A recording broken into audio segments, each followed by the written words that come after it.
po ako ang iyong lingkod na tagapaghatid at tagapagpaliwanag ng iyong banal na salita. At ganoon din po ang aking mga kapatiran na tagapakinig sa umagang ito. Pagpalain mo po maging yung mga kapatiran namin na nasa kanilang mga tahanan na dumadalo via Zoom. Once again, Father, we thank you so much. Napaka-privilege po namin. Napakapalad namin na ang bansa namin ay tahimik, mapayapa, at kami ay nakakapagdaos ng ganitong gawain ng walang anumang pangamba. Maraming pong salamat, Panginoon. Sa iyo po ang papuri, ang pagdakila at pasasalamat sa pangalan ni Yeshua. Amen and amen.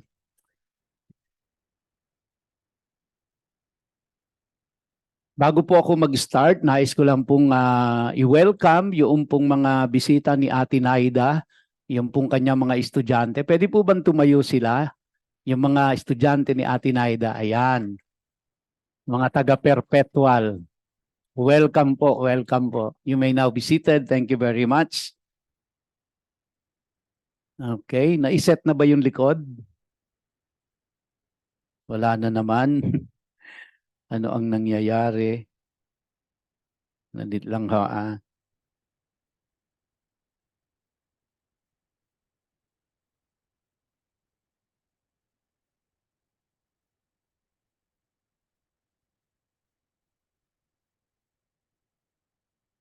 Paki-reset nga ulit. Paki-reset sa likod.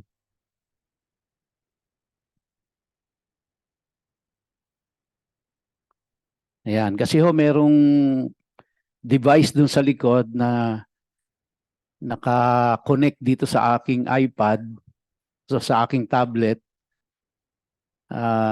Pero RFS kasi or RF signal ho kasi ito, hindi naka-wired. So naka-radio frequency siya. Kaya hindi ko alam bakit for so long ginagamit ko ito ay ngayon ayaw niya na ma-detect. Ayan. So sana po walang gumagamit ng internet ngayon dito. Walang nakakonect sa internet natin.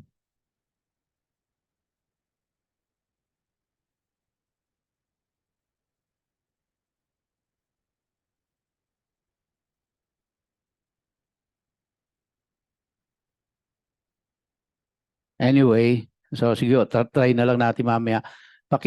Ano na lang yung nandyan sa inyo.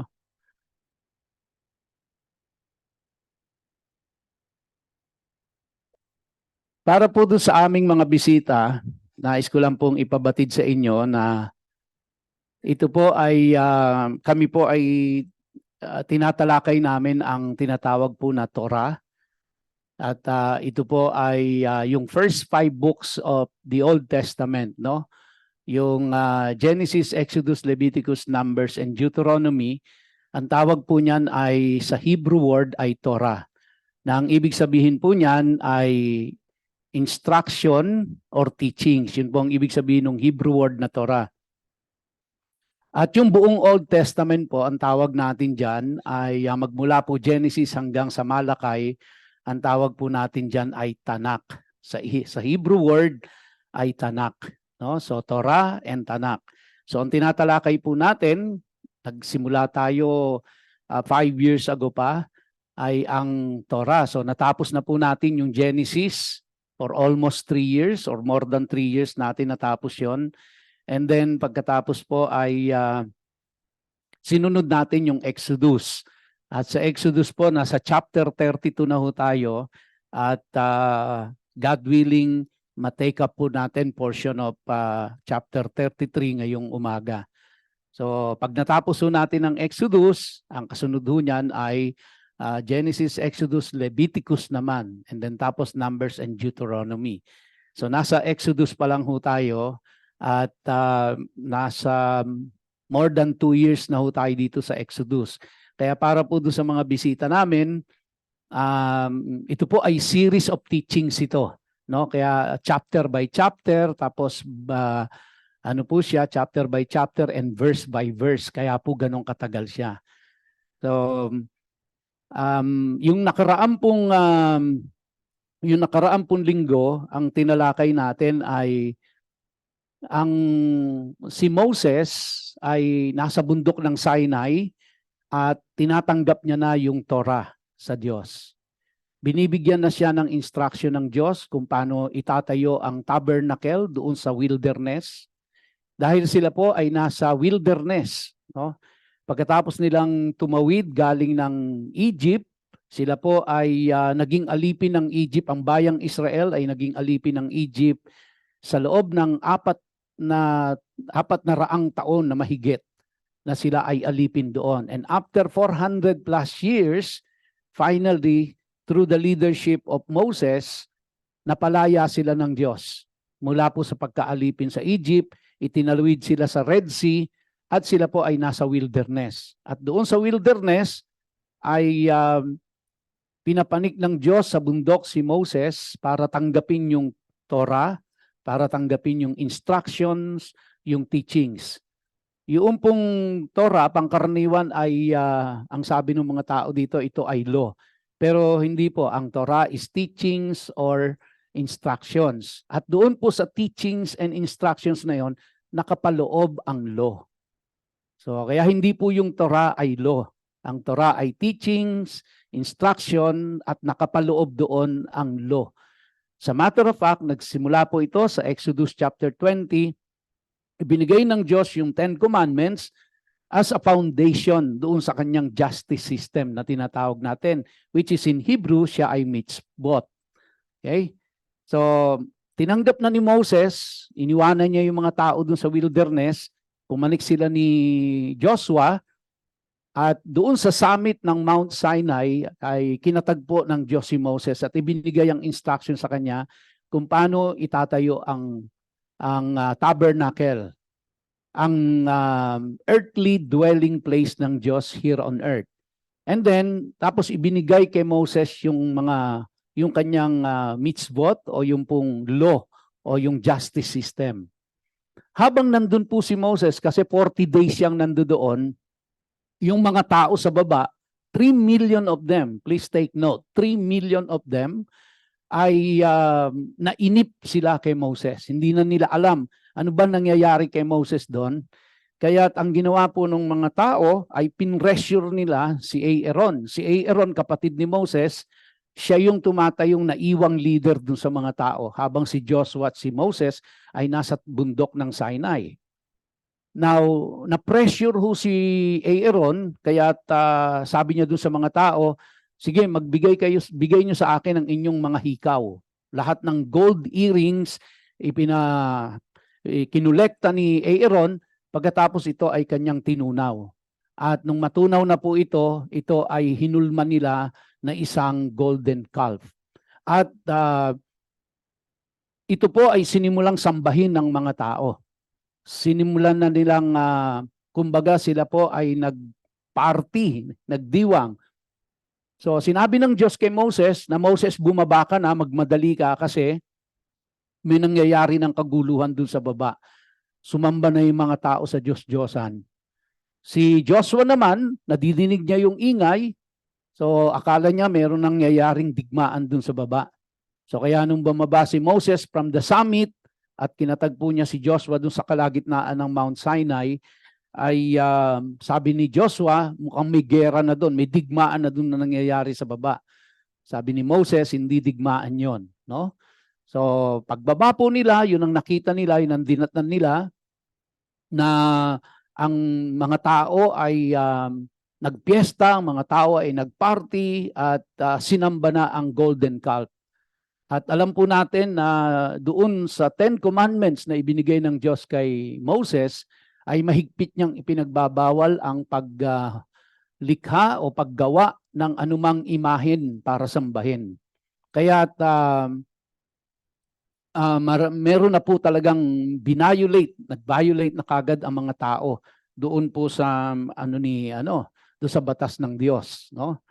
So kaya inutusan ng Diyos si Moses na lapatan ng kaparusahan yung lahat ng mga tao na sumamba sa Diyos-Diyosan. Ngunit may mga, yung pong tribe ni Levi ay na kung saan yung din ang tribe ni Moses at saka tribe ni Aaron, sila po ay nagrepent sa kanilang mga kasalanan, no? Ganun din po si Aaron, at ipinag-utos ni Moses, at ito po ay utos ng Diyos kay Moses na iutos sa mga tao na patayin lahat yung mga hindi nagrepent. And kaya po naging sabihin po natin chaos na ang kalagayan noon, magulo na. It's a sabi nga, it's a topsy-turvy situation, chaos na, at dahil 3,000 po yung pinatay. At yung mga pumatay po sa kanila, pinagsasaksak, pinagtatataga sila ng kanilang yung mga sword, ay mga kamag-anak, no? Mga magulang, kapatid, mga kamag-anak, kaibigan, kapitbahay. And in total, no, ni-round up na lang po yun, pero sabi ng mga Bible scholars, it's even more than 3,000 ang namatay. And on that particular day, 3,000 po kagad ang namatay. At ito po yung sitwasyon, no? Ito yung sitwasyon. At si Moses po ay nakiusap sa Diyos. Nag-intercede siya na wag, kasi ang desisyon na ng Diyos ay lipulin na lahat yung tao. At kay Moses magsisimula ulit siya ng panibagong lahi ng chosen people, ng panibagong nation. Pero dahil sumunod si Moses, ay pinag-utos ng Diyos, at sumunod yung mga tao na paslangin, patayin lahat yung mga hindi nagrepent, ay in-honor din ng Diyos ito, ang pagsunod ni Moses at ang pagsunod ng mga tao kay Moses. Pero si Moses po ay patuloy na na siya ay nag-intercede, no? Siya ay namagitan sa tao at sa Diyos, at ipinakiusap ni Moses na wag totally paslangin ng Diyos ang mga tao, no? So, nandun po tayo sa eksena na yon. At doon po sa verse 31 ng Exodus chapter 32, can we have it on the screen, please?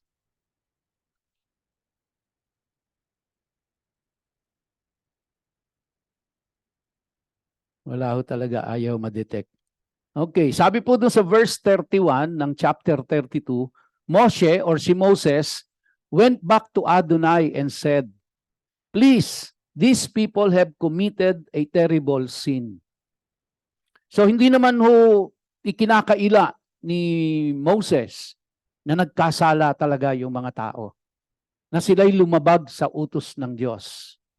At ang pangunahing nilabag nga po nila doon ay yung pong naglikha sila sa kanilang mga kamay ng isang imahen na golden calf, at pangalawang violation po nila doon ay sinamba na nila. Inakala nila na yun ang Diyos na nagligtas sa kanila mula sa bayan ng Ehipto. Yun ang Diyos na nagpalaya sa kanila mula sa pagkaalipin. So yun po yung violation ng mga tao. Lumabag sila sa utos ng Diyos. So hindi dinideny ni Moses yon, inaamin niya yon, kaya sabi niya, "These people have committed a terrible sin. They have made themselves a god out of gold." So ito po ay kinamumuhian ng Diyos, mahigpit na ipinagbabawal ng Diyos ang anumang paglikha ng anumang imahen na nagre-represent sa Kanya. And pagkatapos ay sasambahin mo pa. Talagang hindi po ito tolerate ng Diyos. Inamin naman ito ni Moses, no? At ang sabi niya, "Now if you will just forgive their sin, but if you won't, then I beg you, blot me out of your book which you have written." Meaning, it is an expression na ang ibig sabihin po ay inaako ni Moses ang responsibility. Bagamat hindi po siya kasama doon sa nagkasala, kasi nandun siya sa tuktok ng Mount Sinai at wala siyang kinalaman doon sa pangyayari sa ibaba. Actually, ang merong direct na kinalaman doon ay si Aaron, na walang kaalam-alam si Aaron na siya ang kauna-unahang magiging high priest ng bayang Israel. Pero siya yung pasimuno na nang nag-violate ng utos ng Diyos. Ang maganda lang po kay Aaron, nag-repent. So yun naman po yun ang prinsipyo ng Diyos Tayo'y nagkasala at talaga namang makasalanan tayo. Pero kung tayo po ay magre-repent, magsisisi, aakuin natin at i-acknowledge natin na tayo'y makasalanan at tayo po ay hihingi ng tawad sa Diyos, tayo po ay kanyang patatawarin. So si Moses, siya po yung namagitan. At sabi niya, kung hindi mo sila patatawarin, then blot me out of your book. So meaning, Moses is telling God na I am also responsible. Oot, nasa summit ako, nandun ako, wala akong kinalaman, pero I am their leader. Kaya kung parurusahan mo sila, parusahan mo rin ako. No? Pero ano po ang naging sagot? Doon po sa nakaraan natin pag-aaral, ang dami nating natutunang mga principles doon. No? Now, ito po ang naging sagot ng Diyos and ito po ay magandang principle na ilapat natin sa ating buhay. Sabi po ng Diyos kay Moses, Adonai answered Moses, those who have sinned against me are the ones I will blot out of my book. So ano po ang principle dito? Ang principle po, kung sino ang nagkasala, siya ang parurusahan. Si Moses, wala siyang kinalaman, although inaako niya na responsible siya doon sa 3 milyon na tao na yon bilang leader nila. Kaya't willing siya na kasama siyang parusahan. Pero hindi po ganun ang prinsipyo ng Diyos Ang prinsipyo ng Diyos, kung sino ang nagkasala, siya ang parurusahan. Kaya ibig kong sabihin, kung tayo pong mga magulang, tayo ay nag-i-intercede para sa ating mga anak, no? Kung yung anak po natin na nagkasala, siya ang parurusahan ng Diyos, hindi tayo. Yun nga lamang po, siyempre, pagka po pinarusahan ng Diyos yun dahil anak natin, damay din ho tayo dun sa effect nun ng pagpaparusa ng Diyos. Ganun din. Halimbawa, ang magulang ang nagkasala. Kunyari, yung anak ay nag-i-intercede para sa kanyang mga magulang. So, ang lalapatan pa rin ng Diyos ng parusa ay yung kung sino yung nagkasala, yung magulang. Pero dahil sa pagpaparusa ng Diyos sa magulang, siyempre po, madadamay din yung anak. Hindi po pwedeng hindi, no? So, pero ang prinsipyo ng Diyos is kung sino ang nagkasala, siya ang magbabayad sa kanyang kasalanan at siya ang parurusahan. So, hindi pa ho natapos yung pagpaparusa ng Diyos sa mga tao nung paslangin yung 3,000. Dumanak ang dugo talaga doon sa kanilang kampo noong mga time na yon. Ano ho? Sabi po sa verse 34, now go and lead the people to the place I told you about. Saan po sila dadalhin? Dadalhin sila sa promised land. Dadalhin sila doon sa lupang pangako, which is Israel. Ngayon, sa panahon natin, yun po yung lupang pangako Dating siya po ay Canaan, land of Canaan. No? At ito ay napalitan na, naging Israel na siya. Yun po yung promised land. My angel will go ahead of you. That was God's assurance kay Moses na pagpunta nyo sa promised land, my angel will go ahead of you. Nevertheless, the time for punishment will come. And then I will punish them for their sin. Now, again, mga kapatid, here is another principle na matututunan po natin dito. Wala pong kasalanan na hindi mapaparusahan. Lahat ng kasalanang ginawa natin, may consequences yan. Maaaring immediate, katulad po yung nangyari sa kanila. Pagbaba ni Moses, nakita niya na nagtaksil ang bayang Israel, and the covenant between God and Israel was broken. It's non-existence anymore. At nilapatan ng Diyos ng parusa right away. 3,000 mahigit yung namatay doon. Pero hindi pa ho natatapos ang Diyos doon. Oo nga't nagsisi sila sa kanilang mga kasalanan, hindi sila pinaslang right away. No? Pero ang sabi po ng Diyos, the time for punishment will come. So hindi pa ho tapos. And then I will punish them for their sin. Verse 35, Adonai struck the people with a plague because they have made the calf, the one Aaron made. So, kaya nai-imagine nyo po ba kung ano ang sitwasyon nila? 3 milyong tao na nasa wilderness, na napaka-uncomfortable ng lahat. Problema ang source of water, problema ang source of food, problema ang weather. Pag taglamig, sila ay nakabilad sa lamig, pag tag-araw, nakabilad sa araw. And nasa wilderness, walang comfort doon. Tapos, namatayan pa sila ng 3,000. Kamag-anak ho nila yon, mga tatay, mga anak, mga mahal sa buhay, kapitbahay, kaibigan. So nai-imagine niyo po ba yung sorrow and pain na dinadanas nila rito? And then pagkatapos po nun, hindi pa natapos ang Diyos doon kasi meron pang plague na dumating. Kung ano man yun, hindi ko po alam. Maaring sakit, maaring skin disease, I do not know. Pero ang sabi po dito, Adonai struck the people with a plague. Kaya kung iniisip po natin na ang kasalanan ay hindi napaparusahan, our God is a God of love, yes, but He is also a God of justice. Paparusahan at paparusahan ng Diyos yan. Kasi pag hindi niya po pinarusahan ng kasalanan, then He is not a just God. But because He is a God, He is a just God, lahat ho ng kasalanan, maliit, malaki. Kung inaakala ng tao na nakaligtas siya, nakalibre siya, well, it's a matter of time. Dahil ang pagpaparusa po ng Diyos ay hindi immediate.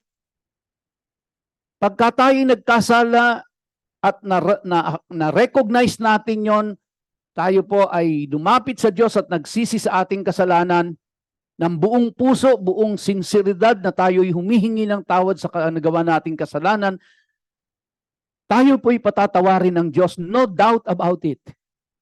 No doubt about it. Pero, wag ho tayong umasang walang kaparusahan yung kasalanan na yon. Ilalapat din ng Diyos yung parusa.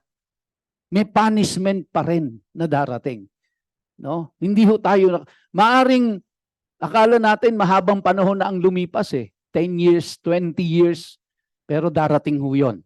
Maglalapat at maglalapat ng parusa ang Diyos sa bawat kasalanang nagawa natin. Pagbabayaran ho natin yon. No? Kaya hindi ho tayo makakaligtas doon. Isasagawa ng Diyos yon. Ang maganda lang ho dito, hindi sila iniiwanan ng Diyos. Pero makikita ho natin doon sa mga susunod na talata, no? Na talagang merong bargaining agreement na nangyari dito kay Moses at sa Diyos. Namagitan talaga si Moses para sa bayang Israel. Ganun niya kamahal yung bayang, yung mga mamamayan, yung mga tao, no? Ganun niya kamahal. Na kahit pati siya ay kasamang parusahan, then tatanggapin niya dahil alam niyang siya yung leader ng mga tao na yon. Kaya't willing siya na siya ay kasamang maparusahan ng Diyos. So, magandang principle ho ito, mga kapatid. Kaya't ipanalangin ho natin, lahat ho tayo naman ay nagkakasala at nagkakamali sa ating Panginoon. At meron pong parusa, meron at meron. At ipanalangin na lang ho natin sa Diyos na tayo'y tulungan niya na ito'y makayanan natin. At sigurado naman po ako, tutulungan tayo ng Diyos. Katulad ng kanyang bilin sa bayang Israel. Pag dumating ang panahon, ang sabi niya sa bayang Israel, pag dumating ang panahon at na-recognize nyo na kaya kayo nagkakaganyan, kaya kayo dumadanas ng ganyang mga problema sa buhay, ng mga kahirapan at ng pagpaparusa ng ibang bansa, kaya kayo nasasakop, kaya kayo nahihirapan. Pag na-recognize nyo na kaya nangyayari yan, dahil sa inyong kasalanan, then mag-repent lang kayo, sabi ng Diyos sa kanila. Magsisi lang kayo sa inyong kasalanan at bumalik kayo sa akin, sabi ng Diyos. Bumalik kayo sa akin at ako'y babalik sa inyo. So ang kondisyon po ng Diyos, tandaan natin, this is a Mosaic covenant, At ang Mosaic Covenant is a bilateral agreement, which means kailangang gampanan ng tao ang kanyang tungkulin at ang Diyos gagampanan niya ang kanyang tungkulin.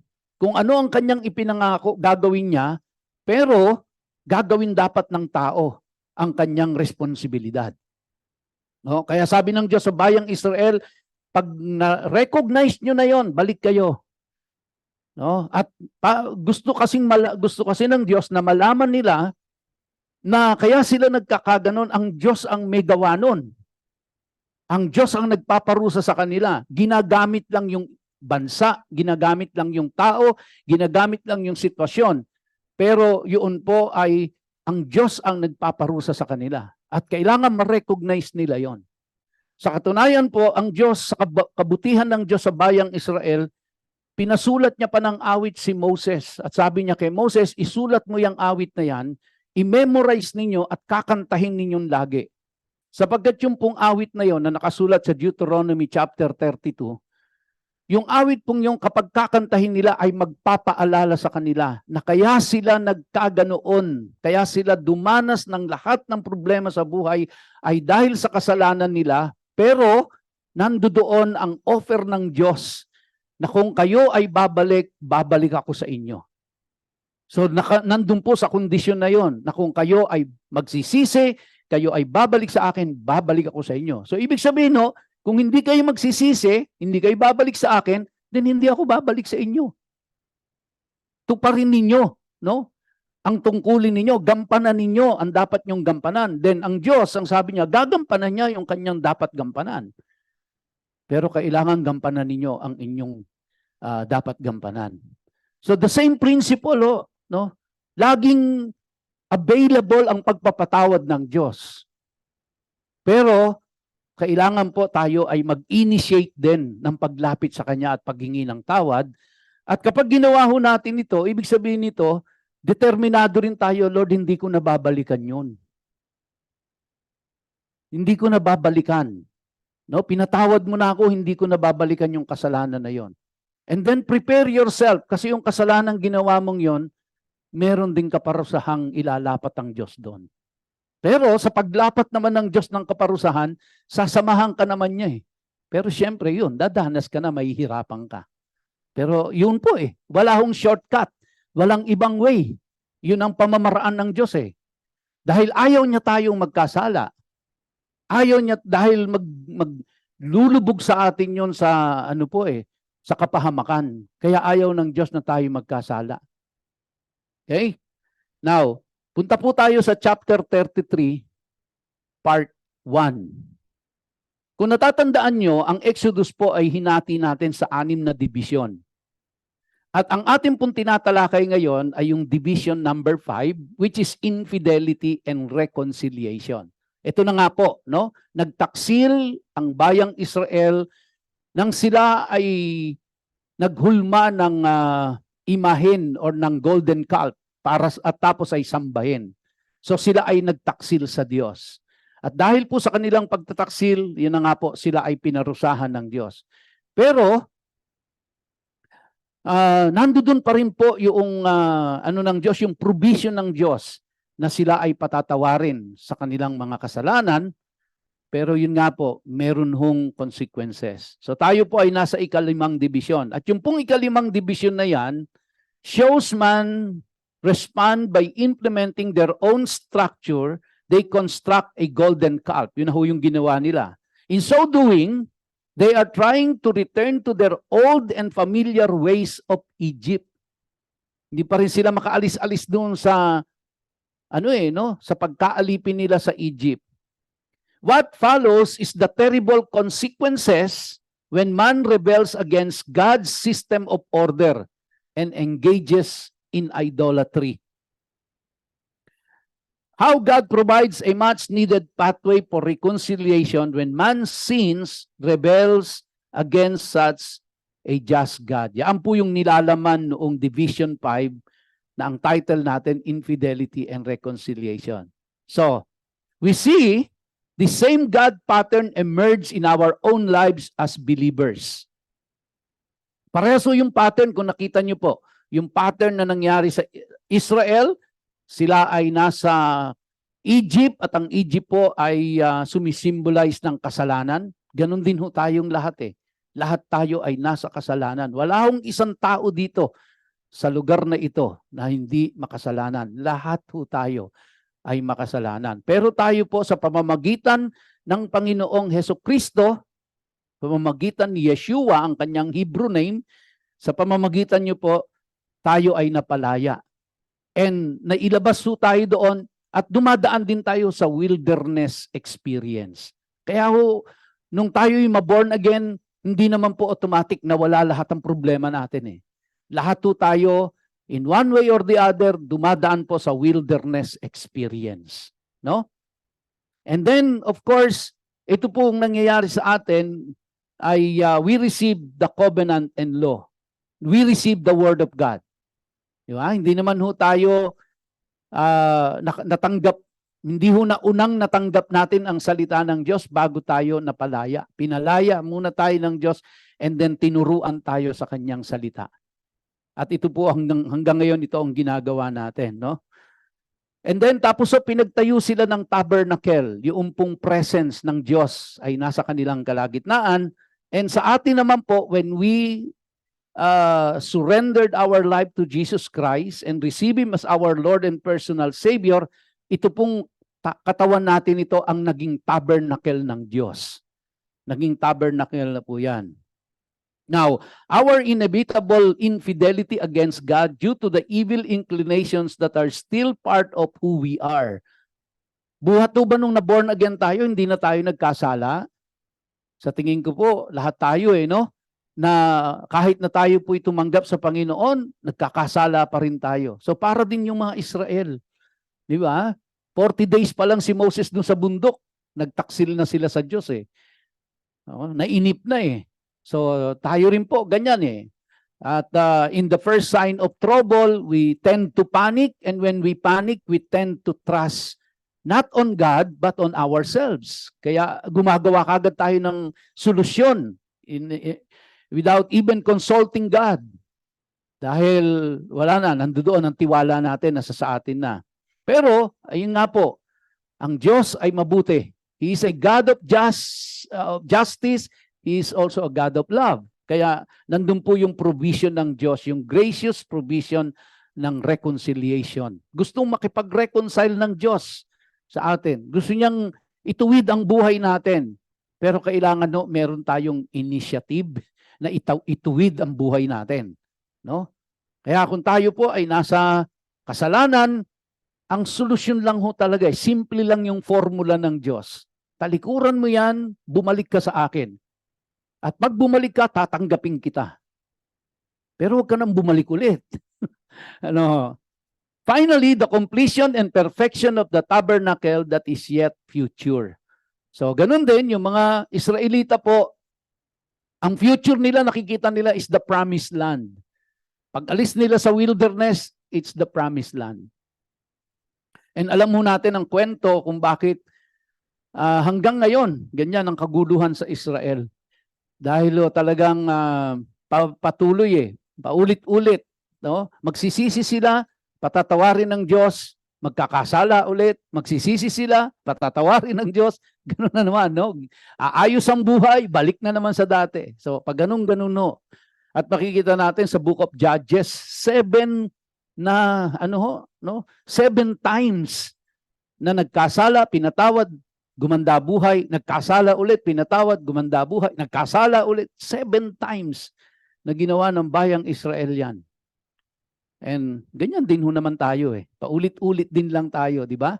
Sa ating pong kasalanan. Now, let's go to chapter 33 at verse 1. Sabi po dyan, Adonai said to Moses, "Leave."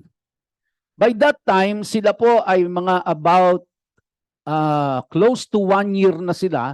Nandun sila sa wilderness at the foot of Mount Sinai.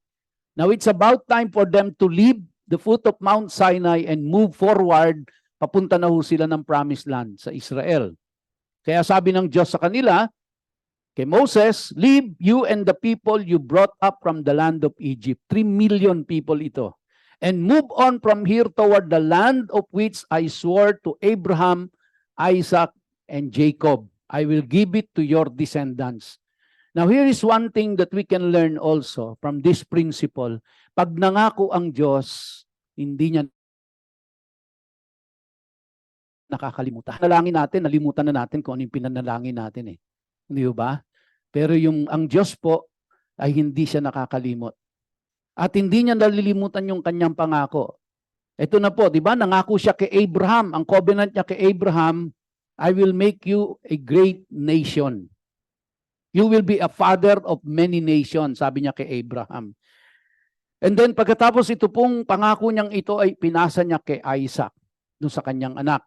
And then pagkatapos pinasa niya po ni Isaac kay Jacob. And then si Jacob po nagkaroon ng 12 anak. No?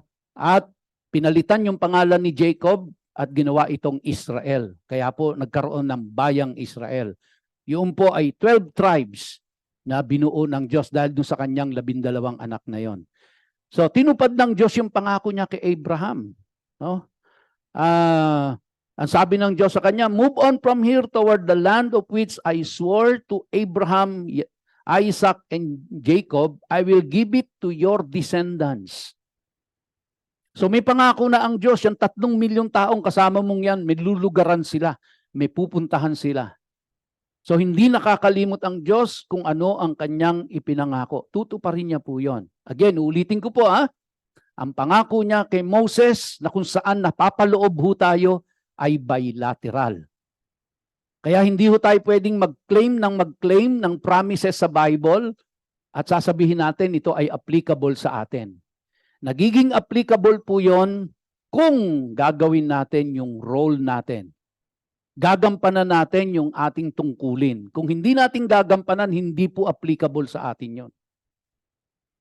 Okay? So, kaya nagiging applicable lang yung promises ng Diyos sa atin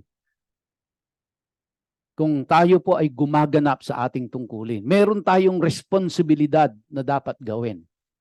Dahil bilateral yung pong agreement, hindi unilateral. Yung promise niya kay Noah na hindi niya nagugunawin ang mundo sa pamamagitan ng baha, it's a unilateral agreement. Hindi bilateral yon. Kaya tutuparin ng Diyos yon. Maging faithful man si Noah or hindi niya na talaga gugunawin ang mundo sa pamamagitan ng baha. Dahil pag nakita ho natin sa Revelation, no, gugunawin ng Diyos ang mundo sa pamamagitan ng apoy. Hindi ng baha. So tumupad pa rin siya sa kanyang pangako.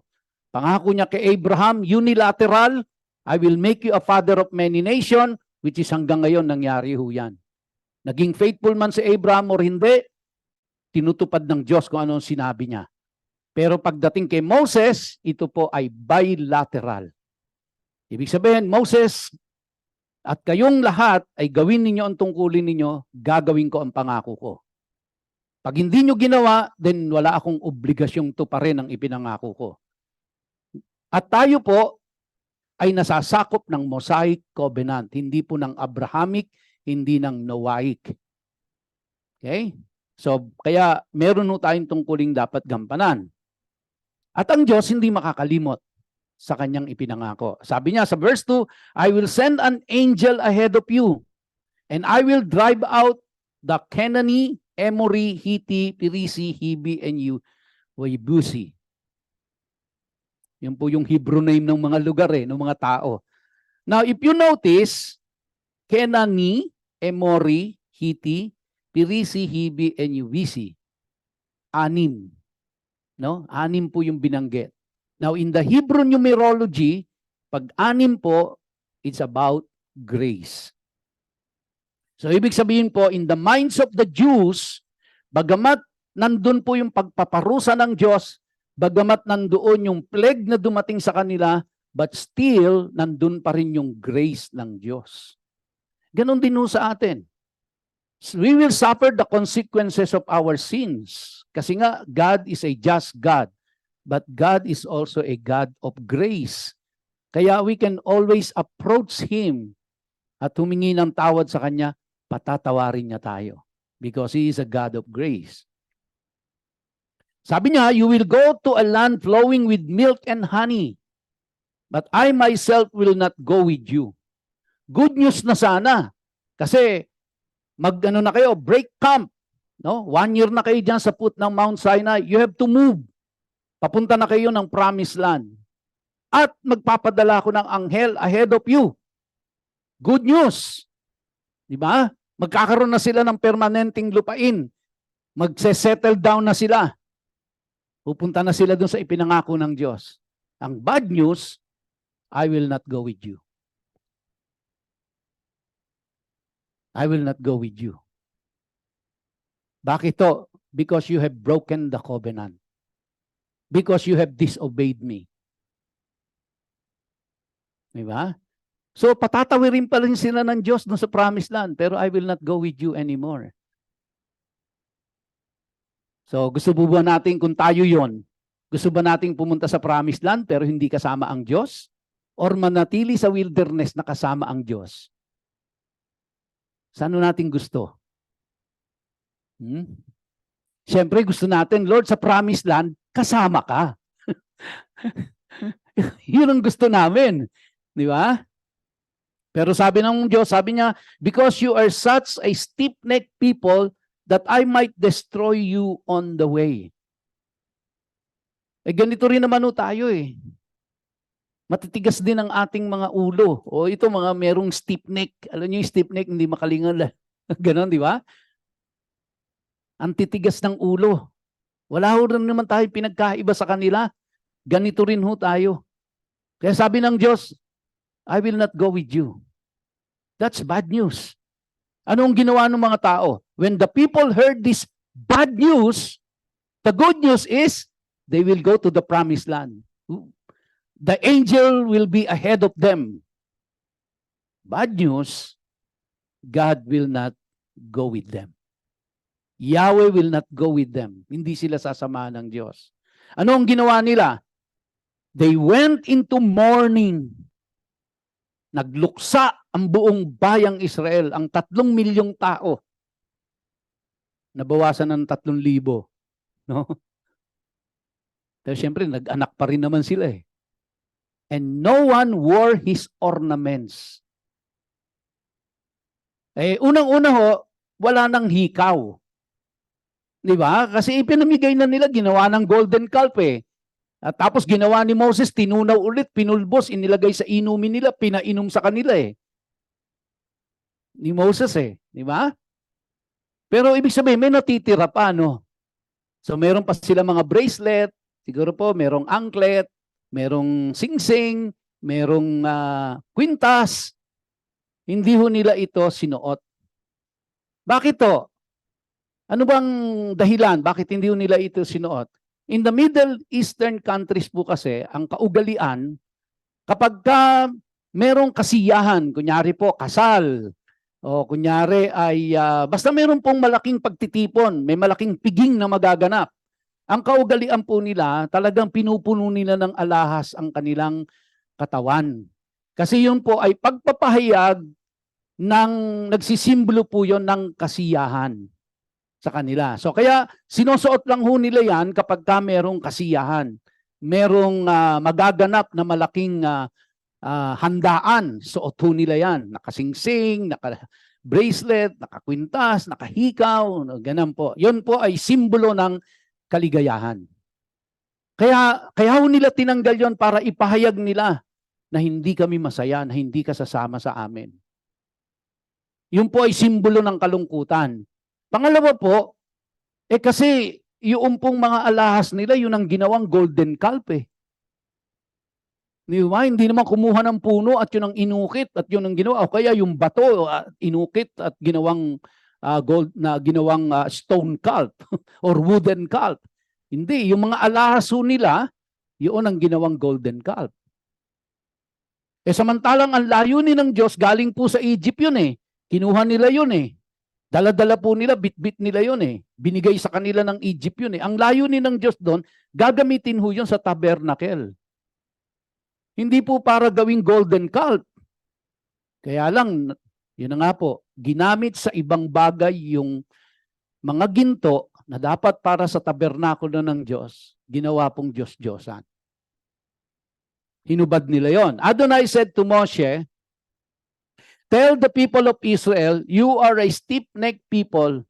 If I were to go up with you for even one moment, I would exterminate you. Now, keep your ornaments off. Then I will decide what to do to you. No? So, hindi lang po kaugalian, talagang ipinag-utos na ng Diyos. Tanggalin niyo yan. Yan ang naging sanhi eh. Kung bakit kayo nagtaksil sa akin eh. Dahil dyan sa mga ginto na yan, naghubog kayo ng imahen na golden calf. No? So from Mount Horeb onward, yung Mount Horeb po is the same as Mount Sinai, isa po siya. Ito rin po yung bundok na kung saan nakita ni Moses yung burning bush. The same ho yan. No? Parehas lang ho yan, yung lugar na yon. Kaya si Moses familiar dyan sa lugar na yan. Alam niya yung terrain, alam niya yung ano po diyan, yung weather diyan, alam niya yung mga panganib diyan, alam ho ni Moses yan. No? Sa kabisado niya. So from Mount Horeb onward, the people of Israel stripped themselves of their ornaments. Now verse 7, Moshe would take the tent and pitch it outside the camp, far away from the camp. He called it the tent of meeting. Everyone who wanted to consult Adonai would go out to the tent of meeting outside the camp. Now mga kapatid, ito pong tent of meeting na ito, hindi pa po ito yung tabernacle. Okay? Kasi yung ginamit po na word dito na tent is ohel. Which is, ang ohel in Hebrew, ang ibig sabihin po is an ordinary tent. Plus, ang sabi po diyan, Moshe would take the tent and pitch it outside the camp. So meron po silang camp, then outside of that, doon tinayo ni Moses yung kanyang tent. Now, dahil sigurado po ako na hindi pa ito yung tabernacle kasi hindi naman kaya ni Moses itayo mag-isa ang tabernacle. Nakita ho natin kung gaano kalaki yung sukat noon, ano yung mga requirements, at hindi ho kayang itayo ito ng isang tao. O kahit na yung pamilya lang ni Moses, hindi ho kaya. Mangangailangan ito ng daan-daang tao bago po maitayo yung tabernacle. Kaya yung pong tent of meeting na binabanggit dito ay hindi pa po ito yung tabernacle. Yung pong tabernacle ay naitayo nung maibigay na kay Moses yung second set ng Ten Commandments. Okay? So kaya yung binabanggit po rito na tent of meeting, ito po'y ordinary tent na itinayo ni Moses doon sa labas ng camp. Bakit to? Dahil sa mga oras na ito, yung pong loob ng camp, lahat po doon ay unclean na. Why unclean? Because the people of Israel violated the Ten Commandments. They have broken the covenant already.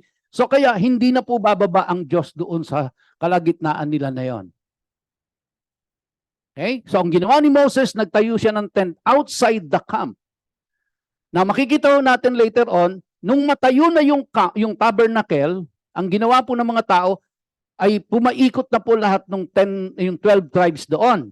In sequence, nakita niyo yung menorah na yon, ganun yung pagkaka-arrange nila. No? Na nasa gitna yung tabernacle. At nagiging banal yung tabernacle na yon kapag bumababa na ang presensya ng Diyos. Nasa inside the camp. Okay?